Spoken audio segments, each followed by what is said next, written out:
Hey guys, I wanted to share with you a play I took today, which was an overextended first red day play on an OTC, and it's on HLLPF. Um, I was hoping that if I could make this, you guys might be able to make a couple shorts like this in the future or possibly in the near future. Um, so I'm going to go over the chart here. We've got an extended on the daily, and more so what I wanted to show you is I use volume profile, and I pick this tool to analyze areas that are potential bounce zones, and this was a really good example of how well it works when you're trying to determine where to cover on these drops. So I'm going to take you into a 3-minute chart, and then we'll take a look at that and I'll show you the volume profile. So prior to today, I marked out a few areas that looked like high volume nodes. So these are high volume nodes.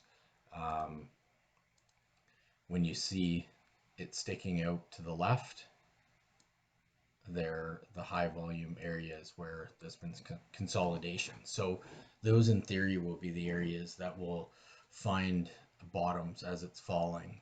So that's what I did. I just put some lines on my charts and then traded that and as it fell down. So the idea with this one was that it was up 3 or 4 days in a row, green.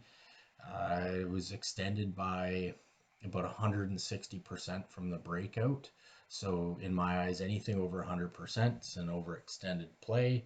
And I'm basically looking for weakness, either into weakness on one of the days, like it was yesterday, and then ideally the next day. So today was when it was the interest for me. And my idea with this was I wanted to see it gap up slightly, spike, and then fail. And what I did was I put an order in up at 172, risking the high of day from yesterday. And I felt comfortable taking that trade because of all the volume that happened there, the parabolic move, and then it just dropped. I mean, it basically gave back all of that move. So to me, that's a sign of weakness right there, especially knowing that it was overextended. And even when it rolled over here and recovered, I mean, obviously it was manipulated and brought back up. So I'm going to put it on replay and I'm just going to let it play out for you guys to see how this ends up working out on the way down.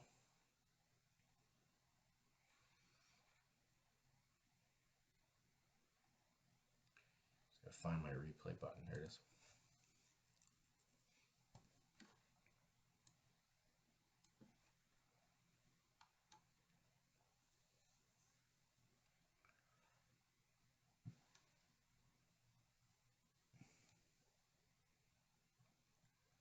So I believe this is still pre-market when these prints are going off. And right there, let's see if I can pause this.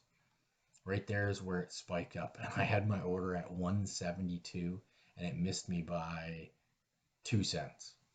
So when I saw that happen, what I did was I ended up smacking the bid at 166, and I ended up, and red green was right at 160, I believe.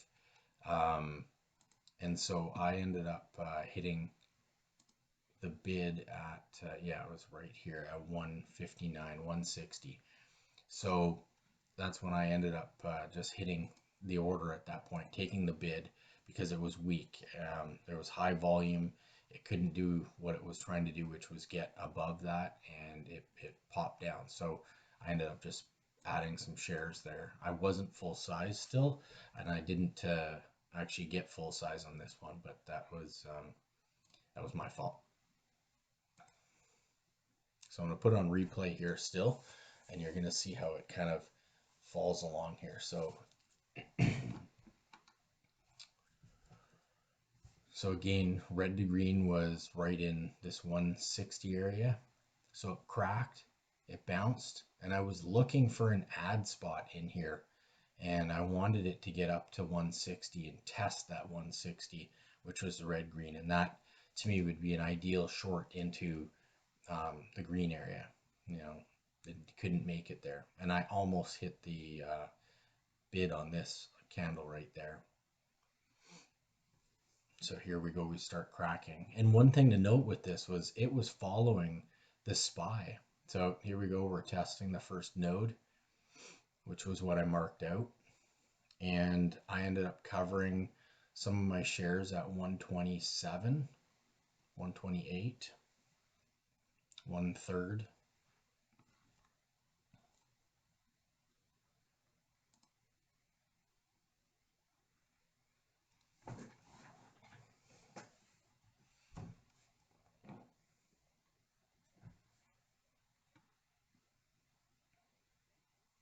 It sits in here for a while, cracks that level, flushes down to 110.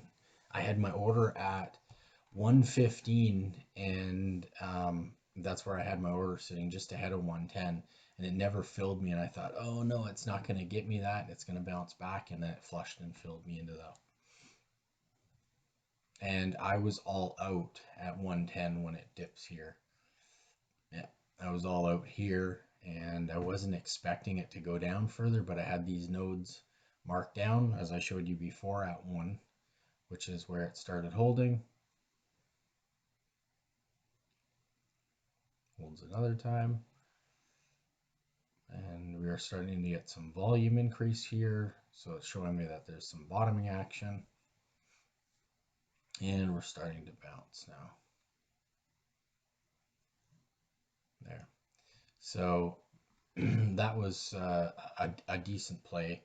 I didn't get in. I guess I missed 10% on that drop, but I still felt like I did a good job in analyzing this trade, getting my order in, executing, and also marking out these levels on the chart. So I wanted to share that with you guys, and yeah, hopefully it helps you trying to short overextended first red days or overextended gap down and shorts into the red green for your first red day. Okay, talk to you later, guys.